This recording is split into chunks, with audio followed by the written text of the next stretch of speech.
Welcome, everyone, to Clearing Clutter Question and Answer. I'm Rick Wilkes from Thriving Now, and I'm here with Carol Look from carollook.com. And we're delighted that you're joining us from all over the world. If you'd like, just drop a quick chat. Let us know where you're calling in from.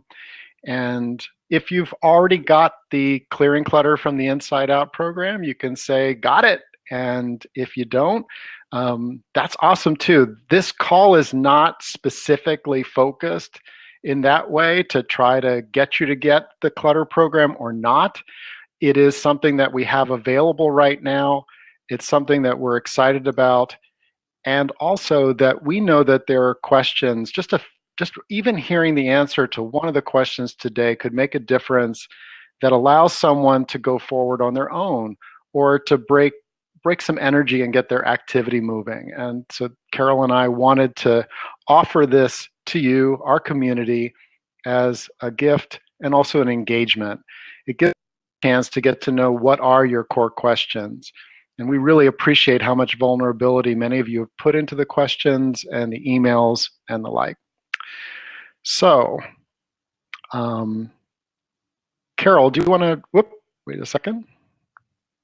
There we go. Carol, do you want to say a little bit about this topic and what makes it meaningful to you? Sure. I'll tell you what's meaningful. Absolutely. Everyone's showing up here, Harriet and Kathy from Michigan, and Linda from Australia, and Uta from Germany, and Barbara from Sweden. We love having you all here. What makes this so wonderful for me is how much tapping has changed my life and how much this topic has changed for me. So I am a clutterer bug from way back, really learned how to do it from my family. And this work changed everything. This work, being able to emotionally understand the ties and the connections to my stuff, whatever my stuff is, has allowed me to let it go peacefully. And that's why we want you just to be able to ask more questions and be able to say, yes, but what about this? And I'm still having trouble here, because that's what changed it for me. It's what totally changed the topic and my being around stuff and clutter and how much I attach to it. So it's very personal for me. And I love helping everybody. And as you said, Rick, us being here to engage. Buy the program, don't buy the program, that's great. Rick and I have done our abundance work. We're good. We're happy. Sales have been fabulous. We're happy. We want you to change your relationship with clutter because that'll change your life for the better. So I'm just happy to engage with you all. We already have wonderful questions, and hi from Texas, and hi Sandra from Portugal. Wow, we have at least 10 countries so far. And yeah, we love doing the work. This is what we love doing, engaging with you all and answering the questions, because that sometimes the insight from somebody else's question can absolutely change your stance towards clutter. And that's what we love. Mm-hmm. You said it, Carol. I think the difference here is that we're focusing on the relationship, and relationships are about the energy between two people, two things, or even ourselves and nature. And in that relationship, there's an energetic connection, and it can be a connection of attachment, not wanting to let go. It can be an energy of repulsion. I want to get rid of it. We're going to be talking about that and tapping on it a little bit today as well. To let everyone know, we're going to go for 1 hour. And I know we'll have lots more questions left that we haven't gotten to, but there is an ask a question. If you're on the desktop, you'll see a little ask a question with a number next to it. If you click that, you'll see some of the questions. You can upvote them. You can also add your own. I'll be scanning that as we go, asking and engaging Carol and I on that. So I also invite you to reduce your distractions, turn the ding, ding, ding off on the phone if you can, if that's a possibility for you. Maybe focus in on what we're doing. Allow yourself to feel the emotions that might come up. Particularly emotions that are like, oh, I don't want to I don't want to listen to that. Oh, that doesn't apply to me. If you have a kind of like a dismissive, distracted energy, that's a lot of what clutter is. So. All right, let's get going. Give me a moment here. And I would also say, just bouncing off what you just said, a cluttered mind is part of the problem. It certainly is for me. So when you can be quiet, still, and focused, you may be uncomfortable with an emotion that comes up, but at least you are facing it, owning it, admitting it, and that's where movement comes. Movement does not come from running away. We know that. So just see if you can be with it, even if it feels distressing. That's what we try to do with the props for clutter as well. Yeah. Okay. Thank you. And all right. And see that Jennifer's already started the program. That's great. We're going to be asking some questions here. So the first question comes from Dawn. I'm looking at stacks of paper clutter. How can I have an emotional attachment to paper? Sometimes I don't see it at all, and today it looks overwhelming. Dawn, thank you. Your question has been upvoted the most of all of the questions. We had talked before, and it's a core part of, if you're trying to let go of something that's meaningful to you, like, this is something I'm not letting go of. These are my kids a long time ago. It was a gift from them. It sits right on my desk, my mostly uncluttered desk. There's other things. I have an attachment to it. But sometimes there's a stack of bills, and we don't necessarily have an attachment like we want to keep it, or afraid of letting it go, or fear of missing out. It can be a repulsion. Like, I don't want to deal with that. And that's where what's in the stack might be overwhelmed. And as Dawn said, today she's overwhelmed. So that's where you can look at the stack and go, that stack overwhelms me. That stack overwhelms me. That stack overwhelms me. That stack overwhelms me. That stack overwhelms me. After you do the kind of the first layer of that, ask your body, hey, what's overwhelming about that? This emotional process is start with your feeling, and you can ask a question then about that. Allow yourself to go a bit deeper. Clutter is the wah! And one of the things that we know is that inside one stack could be that letter, or it could be a reminder. I have someone who, walking into a room, she just turns around and goes right out because the papers from the bankruptcy 7 years ago are still in boxes in the corner. And it wasn't until she looked at them and it's overwhelming. I don't wanna, I don't wanna, I don't wanna, I don't wanna. Just tapping the points and just saying, I can't, I refuse. Why? What makes this, why do I feel such repulsion? The bankruptcy. And that can give you a doorway into the traumas that might be unresolved, the tension that you feel in your body still, just touching on that and tapping on the tensions that you feel, and then allowing yourself to leave it, but come back. This is a journey that we're in together, and we believe that going back and touching on it, do some emotional processing, not to the point that you're depleted and need to sleep for 3 weeks or pushing yourself, but start with a small stack of paper, hold it in your hands, feel what you feel and put it back down. Or take the first thing on the top, or pick one randomly, like pick a card, any card, pick a terrible piece of paper, any piece of paper, and go with that. Carol, is there anything you want to add to that right now? Well, just what you're saying that's so important is it's not about the paper. Our modules, some of our modules say it's not about the stuff, it's what the stuff represents. So when she's asking, how could I be attached to paper? You're not attached to paper, you're attached to what the messages represent inside of the stack of paper. And that's, if all we did was get to what's the next layer, as you're suggesting, oh my gosh, we start to clean, heal, release, and then it becomes just paper. But it's not just paper yet. Right. Or else we'd move forward. So great, Dawn. Thank you, Dawn, for that question. I'm sure many people could relate. If you can relate to that, if that applies to you, feel free to just say, yes, I get that way with paper. I believe that one of the reasons we wanted this community get together is so that we know that this is so human to have this kind of repulsion from stacks of paper, confusion, overwhelm. Yeah. Right. So Carol, Rebecca writes, I've done a lot of tapping to clear my clutter, but I just can't seem to get it cleared up. My place is a mess, and there are stacks of papers and boxes everywhere. I can't seem to figure out what the core issue is that's blocking me. Great. I would say thank you for that. And the core issue will present itself behind the question. And here's my favorite question. What are you afraid of you might feel if you clean all that up? So she's describing boxes of paper and boxes of things.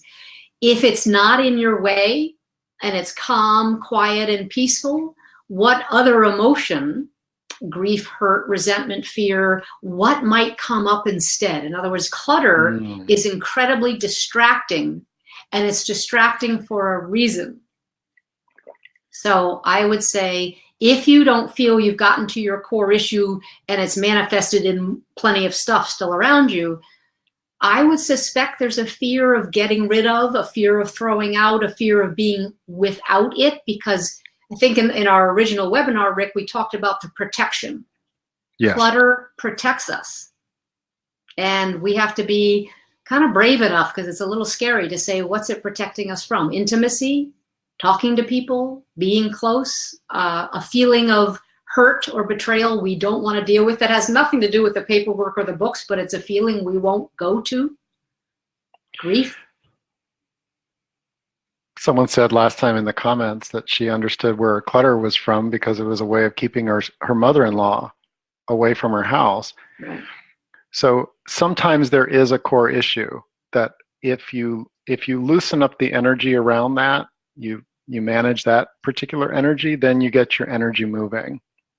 I think there's another side of this too, that sometimes people are waiting for the magic. They're waiting for, oh, if I tap on this, then all of a sudden I'm going to be just like that person that I know that has the clean, uncluttered house.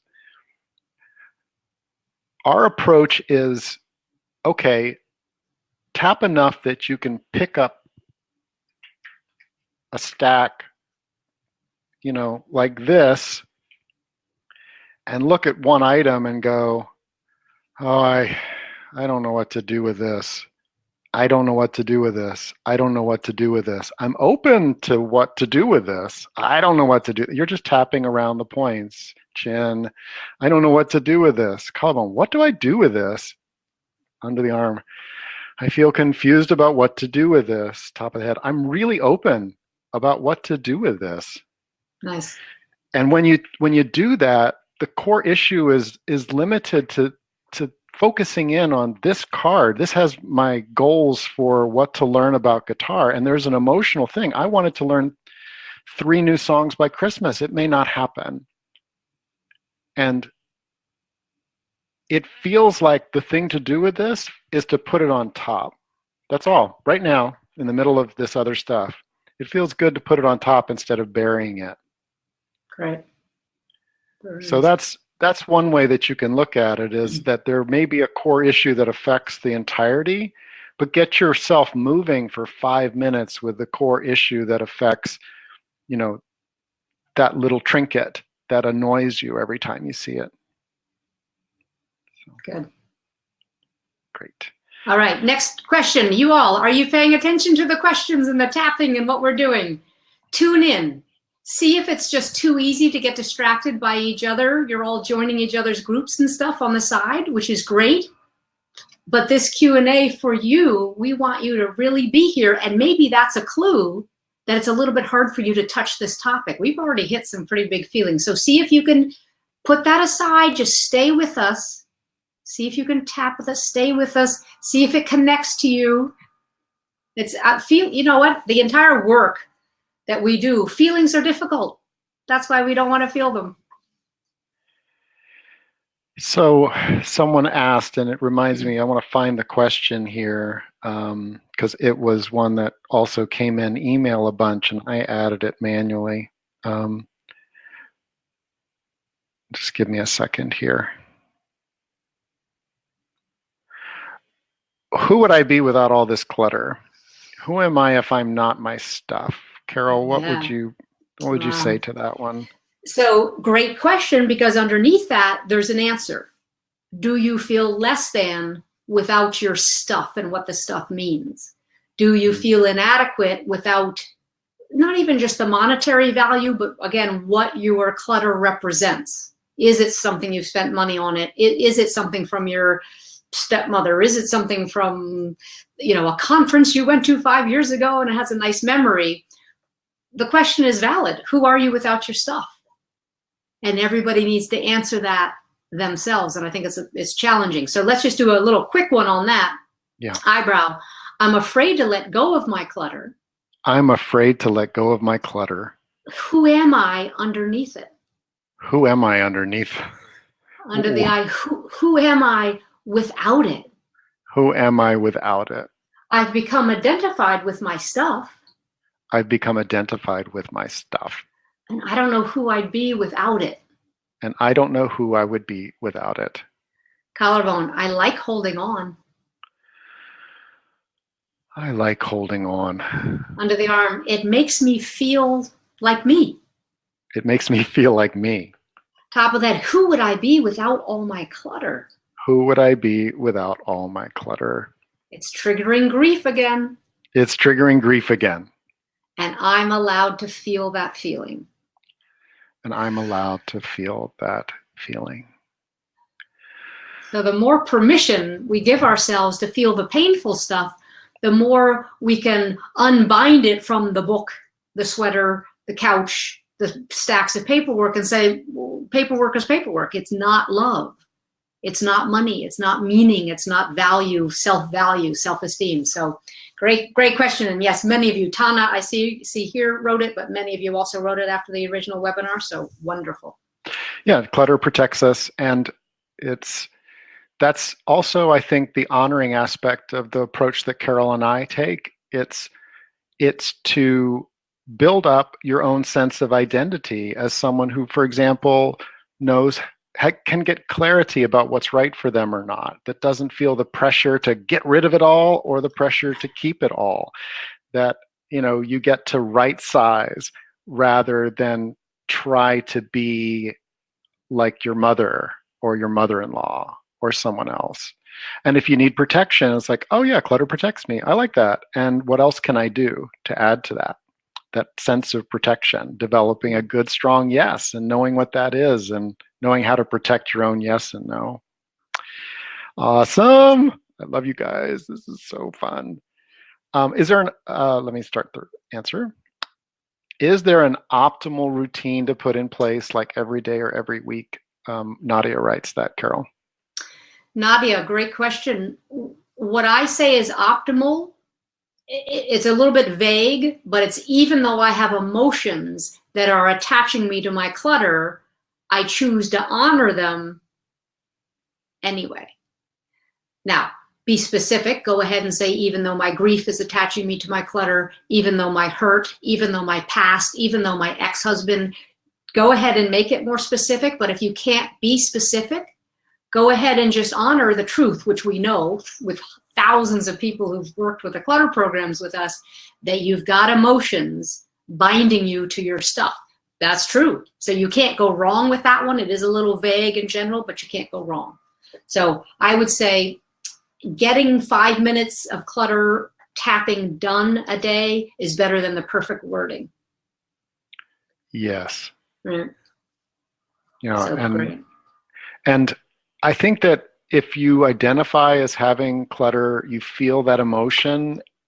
I mean, how often do you feel it? If you only feel the emotion of clutter once a week, then tap when you're feeling that.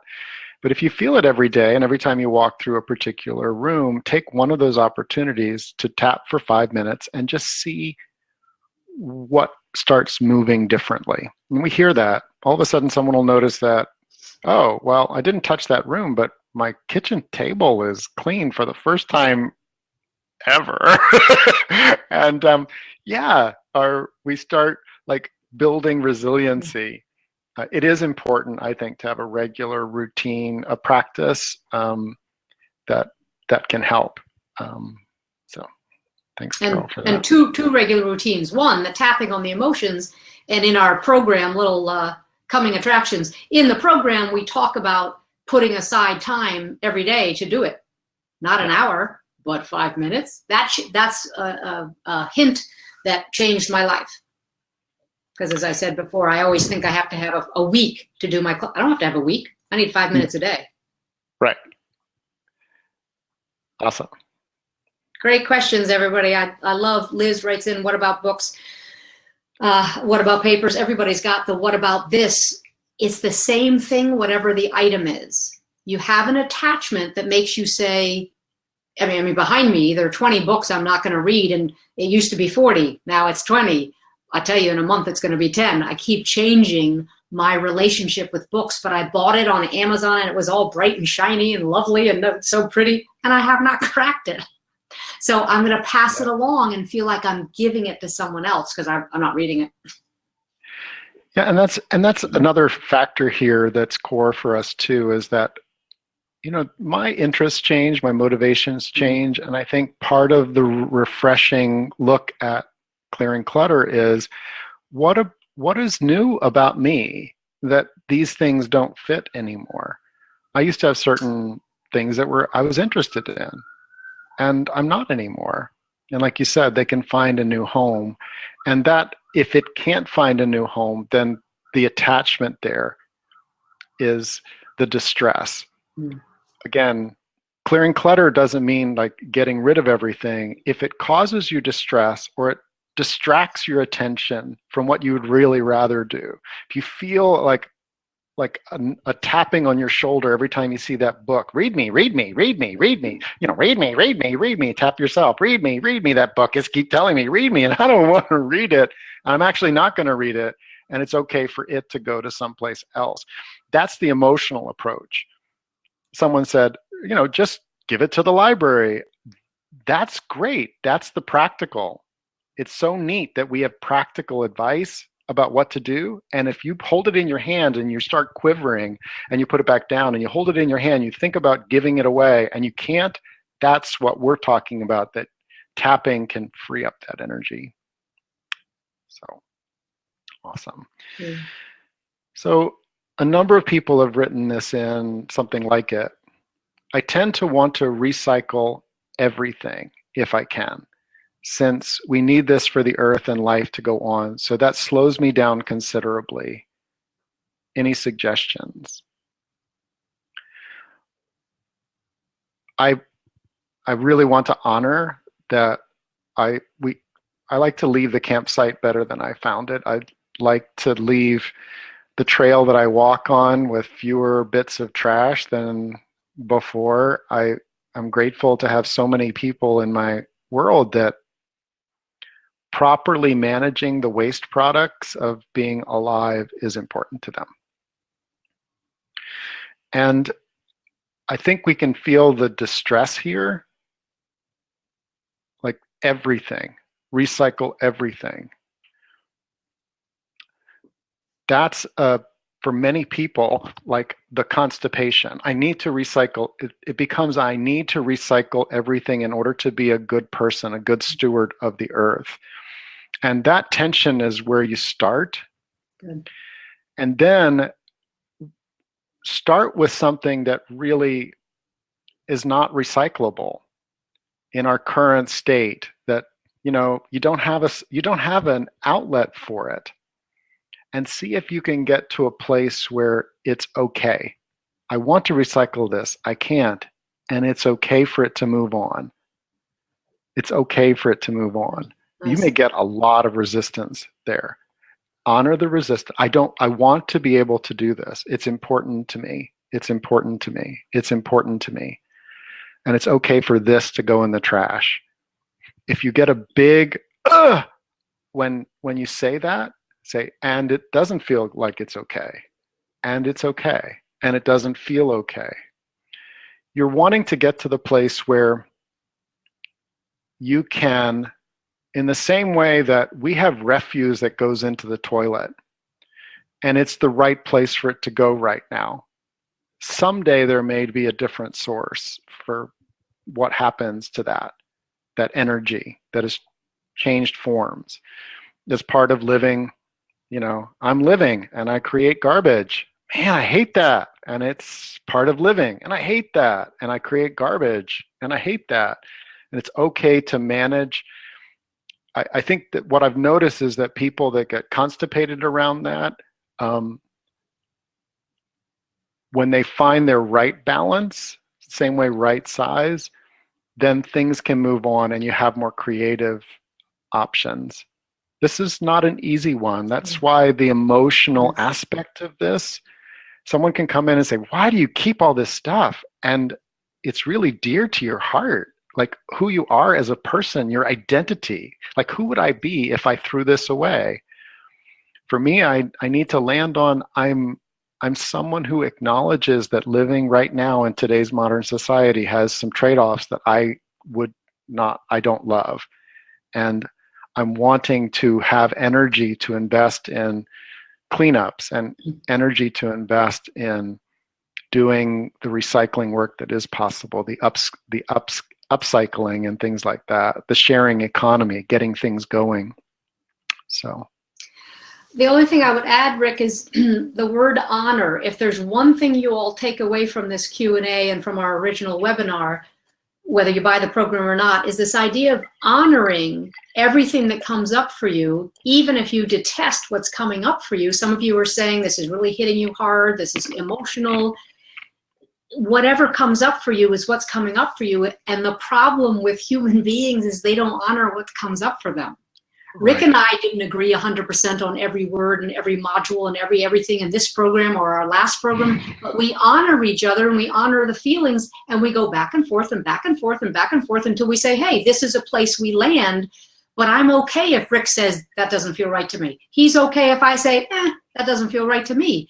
And that honoring is what has made us, since 2005, be crazy great friends and business partners. But we don't want cluttered people in our lives who don't honor our feelings either. That's right. that kind of stuff, or doesn't honor when we say something out loud and they object or they won't let us be where we are. If you can't let yourself honor and be where you are, you're kind of not giving a good model for other people. So be with you, be with your hurt, your betrayal, your grief, your frustration, your chaos. Be with your chaos, everybody. It's okay. Yeah. Thank you for that, Carol. Just a little kind of fun story. The original Clearing Clutter with EFT, which is a part of it's given as a home study guide as part of this program, Clearing Clutter from the Inside Out. I remember someone writing, and she just had an intuition, although she had the cleanest house of anyone that she knew. When she heard that it was about the distress, that she got the program and she tapped on it. And I remember it was about 2 or 3 years later, I wish I remembered her name, but she said, well, I'm not sure you're going to want to make this a testimonial, but my house has more clutter now than it used to. And I am so happy because it's stuff that moves in and moves out. I don't really feel overwhelmed by it. And by clutter, she meant things. She's got room to leave the Christmas cards up for just as long as it feels good, even if that's March, and then take them down. It used to be that the day after Christmas, the Christmas cards had to come down. And that kind of flow and ease allows us to have emotional connections without as much noise all around them, if that makes sense. Well, being rigid and minimalist and can't have anything anywhere, I've been around those people too. That's no fun for me. That's as distressing as someone who's got so much I can't walk through the living room. So she got it, that emotionally she was behaving out of emotions, and that wasn't maybe healthy or really didn't feel good for her. Right. One thing in the wrong place was clutter for her. It wasn't hoarding. It was one thing. So I'm going to shorten this question a little bit from John, and it's about collectors. I have a tendency to collect and hold on to things. I buy books quicker than I can read them, is his example, and things pile up. What do you say to someone who part of their identity is a collector? They like collecting, and they're also feeling this distress. Maybe we can do some tapping on that too. And the only thing I would say is go a little deeper and say, well, what would happen if you didn't collect? Is that a FOMO, fear of missing out, propelled issue? Is it about a topic? What's the meaning? When in doubt, ask the question, and what's the meaning of having it, and what's the meaning of not having it? Because you can be a collector. There was a famous brothers in New York who, when they died, they couldn't get it. They couldn't open the doors to their apartment, and they both had collected coffee cans and telephone books. Like, so you can collect a lot of things that aren't valuable. Books people tend to see, they have more value, but what's the meaning if you don't have it? I think you said his name was John. What's the meaning if you don't collect? What's the agitation if you're not doing that thing? How do you feel without it? So I think that when in doubt, keep going the same direction with the questions and see who you are without it. Go ahead. You want to lead us? I'm not feeling like we need to tap. Would you like to? Or just go on? Just let's do a quick one. We'll start with the eyebrow. The distress about being different. The distress about being different. I like what I do. I like what I do. I like how I do it. I like how I do it. I'm afraid to change. I'm afraid to change. I don't want to rock my own boat. I don't want to rock my own boat. Some things I want to change, but I like things the way they are. Some things I do want to change, but I like things the way they are. I get distressed when things start to change. I get distressed when things start to change. I honor my feelings and all my fears. I honor my feelings and all my fears.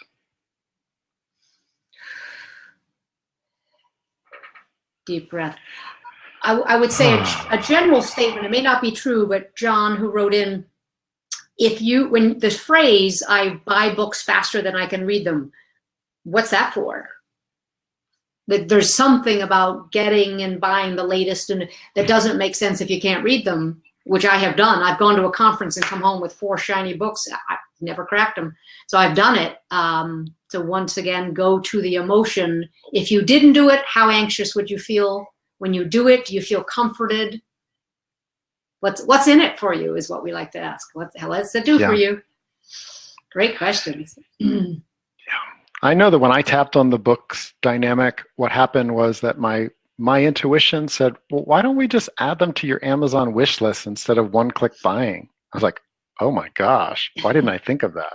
I didn't think of it because there was all this FOMO and urgency and everything else around it. And now I tend to have 1 or 2 books, and the others move on. I give them away. It just has right-sized for me. That's not always the right answer for everyone, but I just want to FOMO answer. is fear of missing out. Thank you. Yep. Nancy, fear of missing out, which makes us jump and react and gather and take,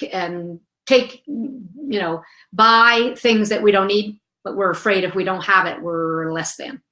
So FOMO is a big deal for us. And it's in the program. We have a whole module, I was going to say chapter. We have a whole module about FOMO and how to help yourself heal it and clear it. So this person asks, what about the feeling that it's going to take so much time and effort to get rid of all of this stuff? Like Jean said earlier, she has 6,000 emails, and it feels like it would take weeks and weeks and weeks to go through it. What about that feeling? Just kind of collapsing someone so they don't take action? I would say what you're saying is perfect, is that the emotion is so heavy it's collapsing them, and then they're paralyzed and don't do anything. That's the first thing to tap on. Don't tap on the meaning yet. Tap on, I feel overwhelmed. There's too much to do, because think of that idea, there's too much to do so I can never get started. It's not really sensical, Like you can get started 1 hour at a time, 1 day at a time, 1 5-minute segment at a time. So let's just deal with overwhelm because so many of us have it. Eyebrow, my clutter overwhelms me. My clutter overwhelms me. Side of the eye, and then I don't do anything. And then I don't do anything. Under the eye, my clutter overwhelms me. My clutter honestly overwhelms me. Under the nose, I don't even know how to get started. I don't know how to get started. Chin, my clutter overwhelms me. My clutter overwhelms me. Collarbone, no wonder I won't get started. No wonder I won't get started. Under the arm, I get so overwhelmed. I get so overwhelmed. Top of that, I don't even know what to do first. I don't even know what to do first. Good deep breath. We acknowledge and start where we are, and if overwhelm is where you are, that's what you've got to train yourself into, not finding the perfect sentence or the perfect tapping sequence, but where am I? Oh, I'm so overwhelmed, I'm discouraged, and I haven't even started. Perfect. Yeah. And sometimes our intuition speaks up without being prompted. Another option is after you've tapped to the overwhelm and your body is coming out of primitive brain, to ask yourself an empowered question like, how else might I see this? What possibility haven't I considered? Mm-hmm. Because if we're overwhelmed, that can be a signal that whatever you're thinking of doing, like going through 6,000 emails one by one, when I had many thousands of emails, I had to tap on that fear of missing out. I had to tap on, I don't want to spend my life doing this. And then it was, well, what if you just archive them? Little digital space somewhere. Yeah. Or what if you just deleted them all? I mean, would it be the end of the world? If you die tomorrow, is this something that people are going to have to go through? No. Well, then, sometimes it's okay to let them go. And that you won't even consider if your overwhelm is, if you're underwater, under the I'm overwhelmed to that state, you're not going to even consider that. So. One time with a computer mistake way back in the beginning, I actually called, I think it was Comcast. I called them and they were redoing something, telling me what to do. And I ended up clicking every button they told me to, and they gave me a yes every time. And I deleted my original 12,000 emails, and I freaked out for 20 seconds. And then I was like, oh, guess I don't have to deal with that. It was a real eye opener, but my first thought was panic. What did I lose? Nothing. Mm-hmm. Nothing. Apparently I didn't lose anything. There was no consequence, but that feeling of gotta know, gotta see, gotta read, gotta remember, gotta. So anyway. Awesome. Thank you. Let me mark that one as complete. These are great questions, everybody. This is why we wanted to do it. It was funny because we hadn't had it scheduled for you. We have your 2 calls scheduled in January if you buy the program. But we thought, why not? We want to give you a tiny little push, like on a bicycle, tiny little push in the right direction. I just want to going. Yeah, we're about 38 minutes into the hour. I want to spend just 2 minutes talking about the clearing clutter from the inside out. One of the things I wanted to say was that I've noticed that in the time from 2009, when we did the original program, to now, the amount of digital information and digital clutter is much higher. And so my original thought was, let's do that. Let's focus on digital clutter. And it ended up being the same kind of approach. It's fear of missing out, which in digital time, you couldn't actually fit as many newsletters into your mailbox as you can into your Gmail account. Mm-hmm. So, and if I had as many DVDs as my Netflix account has in it, it would be like, whoa, wait a minute. And so the same approach is there, but we speak as people who live in this now too with you, that there's digital clutter. There are things that are a core aspect of living in a modern society that are becoming bigger and bigger. And I believe that people that want to be emotionally available to others and to create healthy connections, not just with the things that they have, but the people in their lives, with their work, with the things that they want to co-create, that if we don't reduce the level of distraction, that will all just be wrapped up, going from ding to ding to ding to ding. So this program is very dear to me for that, because I've seen how it's weird. I'm noticing I have enough time left over because I've cut down on the distractions, like in my email box, that the email is much easier. And this is just in the month since we recorded it and I edited it and tapped along. So carollook.com/clutter is where you learn more. And yeah, anything you want to add to that, Carol, before we go to the next question? I would say that I certainly have gotten better every year with my clutter, but when we recorded this program, you and I are different than we were 6 years ago, 7 years ago, right? And something really, really shifted in a way. I think I was building up to it, but something shifted energetically and space-wise in my mind. And it was just profound. One of our modules is driven to distraction. One is FOMO. They're just wonderful modules. And I think our approach was so life-affirming. It wasn't just, let's fix this problem and let's do, sort of EFT 101. It just seems so profound to me. And it had, as you said, you did all the editing and you tapped along and had to listen to us again. And then I needed to listen to it after you did the editing. And it really just had an emotional effect on me. And we absolutely love the program, and many of you have already bought it, and that's fabulous. If it's useful to you and it's not a FOMO buy, but you really need, it would be useful for you. That's why we also made the price. Some of you have really said thank you for making the price so affordable. We thought, why not? Why not? It's December, it's the holidays. Why not? It's a digital program. So I'm just thrilled with it and happy that we're offering it. And you can read all about it at carollook.com/clutter. See if it speaks to you. We do not want people to buy something, certainly, that does not speak to you. Absolutely. Thank you, Carol. Let's go to another question. And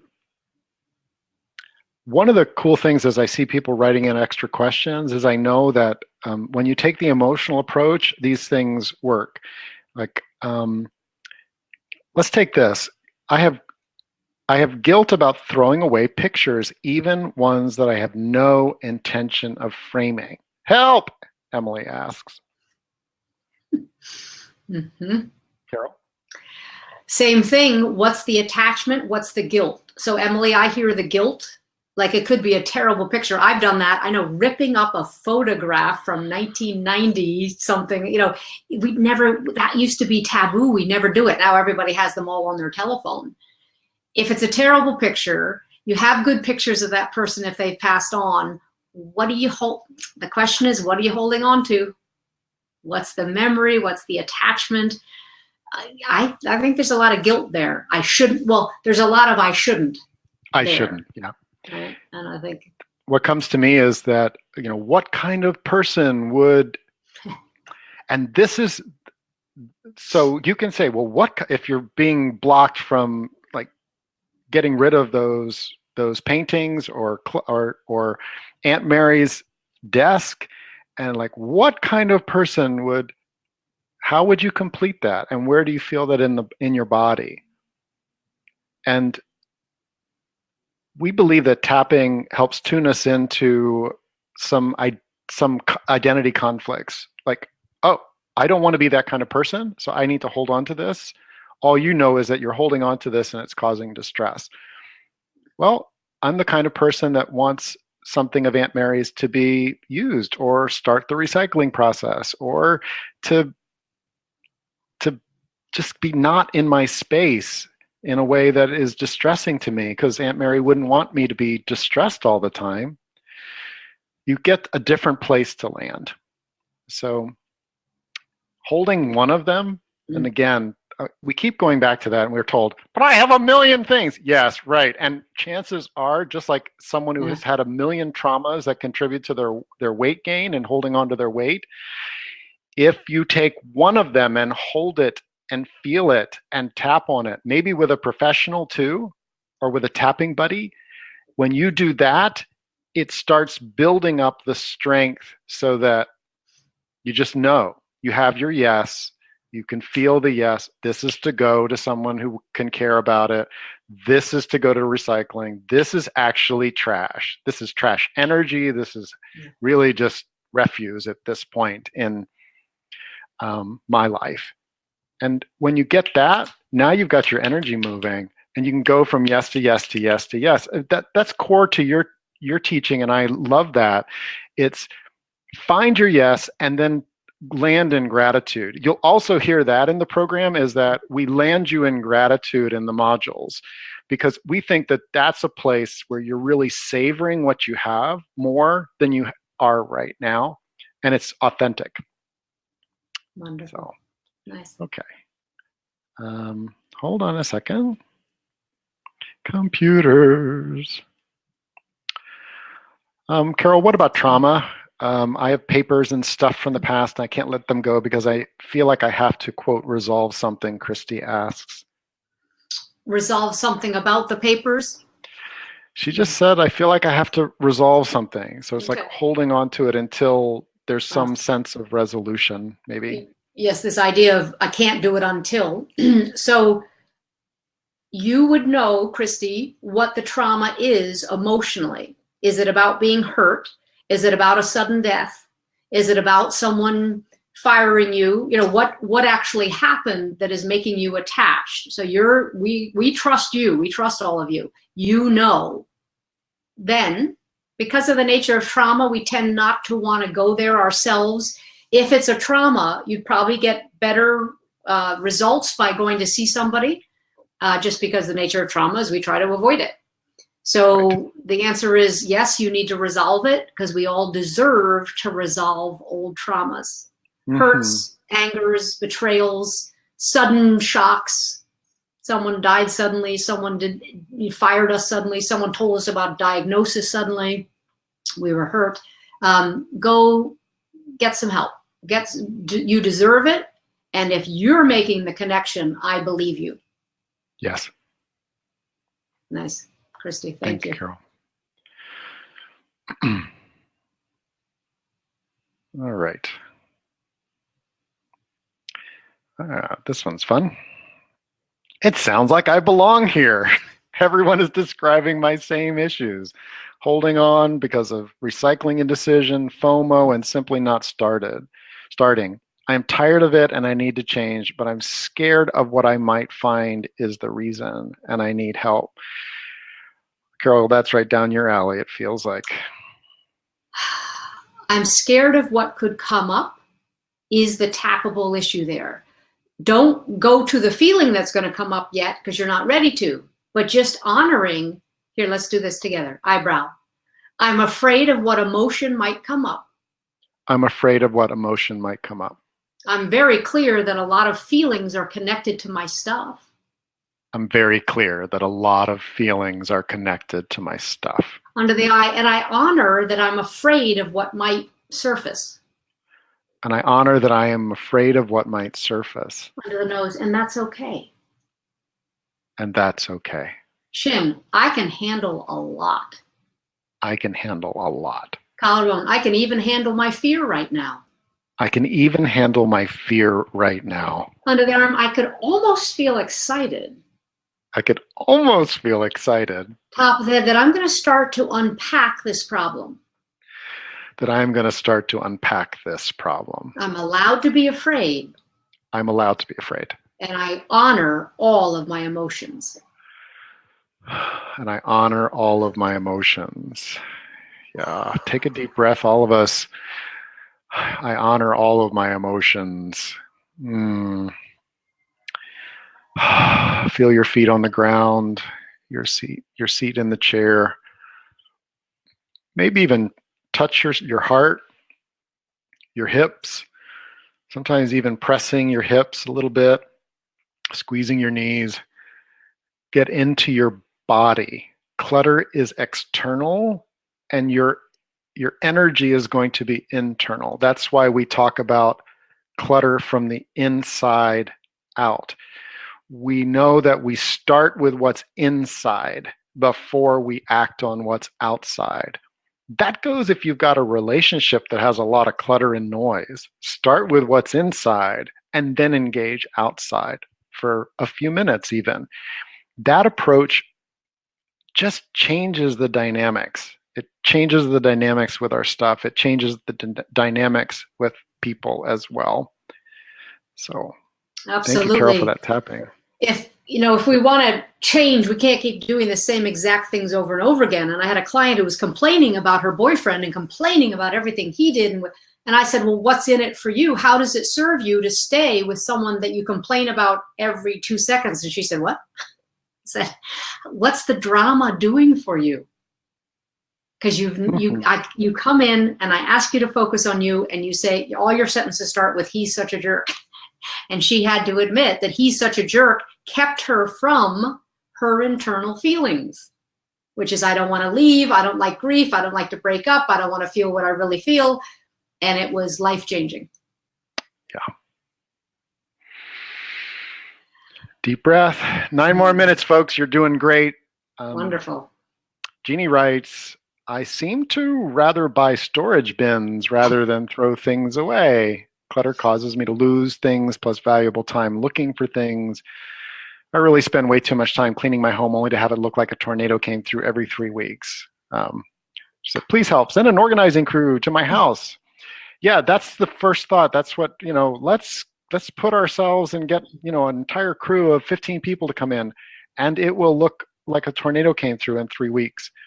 The inside out approach, Jeannie, is to say, hey, when I feel this need to buy a storage bin rather than right size my life, what is coming up for me?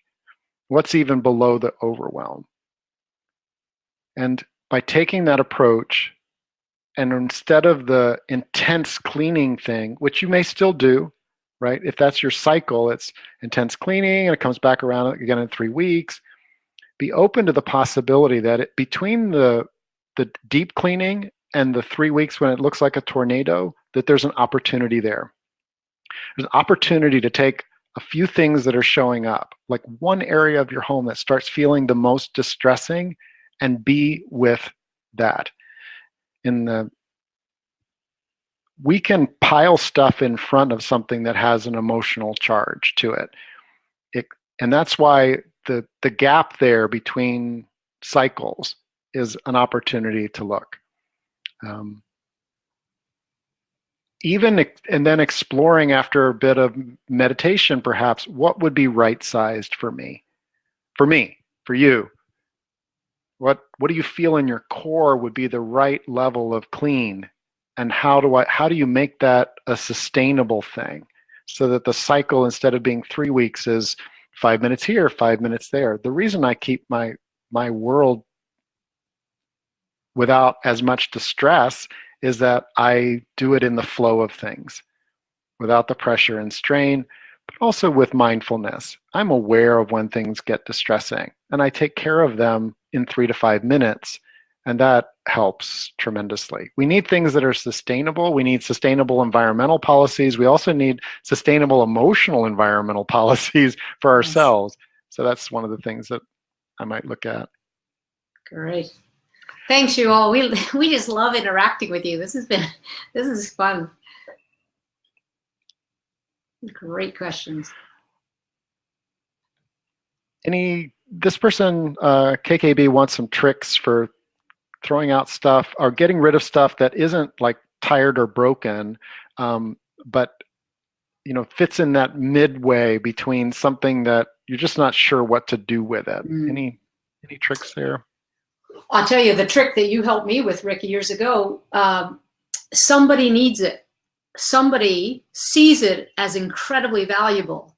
Pass it along. Every community, we talked about this in the webinar, every community has a synagogue, a church, a clutter place, a pass it along, a clothing place, a recycle books. Every community has one within 5 miles. Now I'm in New York City, so I've got one every block. And those items that are not to be thrown out, but they're not brand new, if you can release them from your life, somebody will find such joy.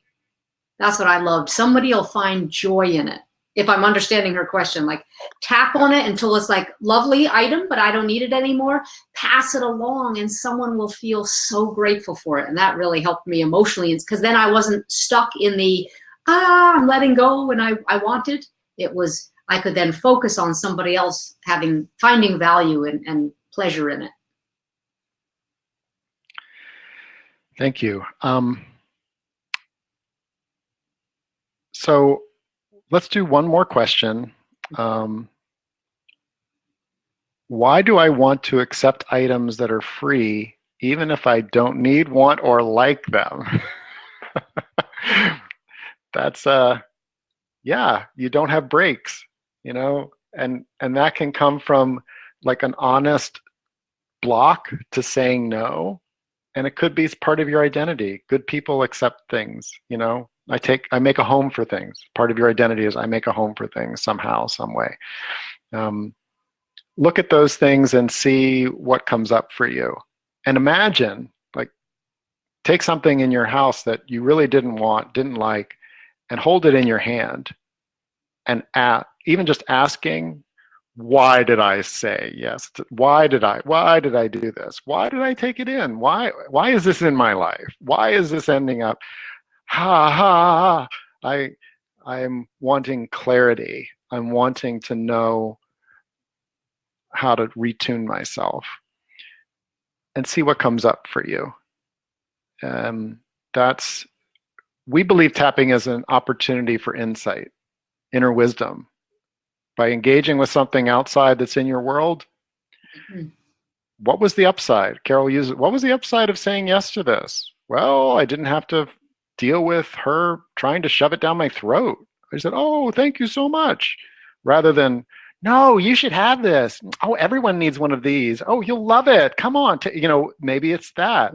And you'll need to build up your resiliency around pressure. Yeah, there's some great things coming in the emotional world for those of us that are paying attention. We're to me, it feels in the same way that when I was growing up, there was a environmental movement that was just starting, really, in the 60s and 70s. My dad used to throw his beer cans overboard. He used to just toss them over. And he taught us to do the same thing. Now, by the time I was 8 and Earth days and things like that were coming, we started the shift. I believe our emotional world needs the same kind of environmental approach, right sizing, sustainability, things like that. Not just about the things, but our relationship to them. So we're not driven by FOMO, fear of missing out, so that we keep acquiring things that we really don't need, that we can be generous in our sharing and allowing energy to move where it belongs. If I have a blanket and it's just going to sit in the closet. There is somebody colder than I am tonight that could use that. There's somebody whose home was burned down in the last month that could use a couple extra blankets. And when we realize that, we can free up the energy to be more generous, because we're not in that frozen place around our stuff. So not coming from scarcity or less than. Right. The free stuff problem for me is, I think, but it's useful. I might need it one day, right? I'm getting it for free. Isn't that wonderful? So always a tappable issue, everybody. Wonderful questions. Okay, so we've reached our end and we still have 27. This is the type of thing that we know that if we started with 25 questions, we can end with 27. Remember, there is a program available, and you also have access to this recording. You can go back and listen, feel for it from each perspective that is alive for you. carollook.com/clutter is the URL. And yeah, anything else, Carol? Just, I love you all showing up and taking your time, because we know how precious and valuable time is. So hope this was useful to you. The program is available until midnight on Wednesday. We did something very different than many of the launches. Instead of like, hurry up, you have 3 days and last call, we've given you a week and 2 days to make the decision. But then we are going to have to say last call eventually on Wednesday night. So it's Monday night now. By Wednesday at midnight, that's when the program is available to. Think about it, feel it, tap on it. Tap on, I'm afraid I'm acting out of FOMO. Then don't buy it. Yeah, right. But we certainly love it. We love what has already happened as a result of people getting it. But I just, mostly, Rick, thank you for doing all the tech support as well as the tapping support. And thank you all for showing up and giving us your energy, because this is a community and we love it. So we're very grateful for that. Okay. Thank you all. Bye.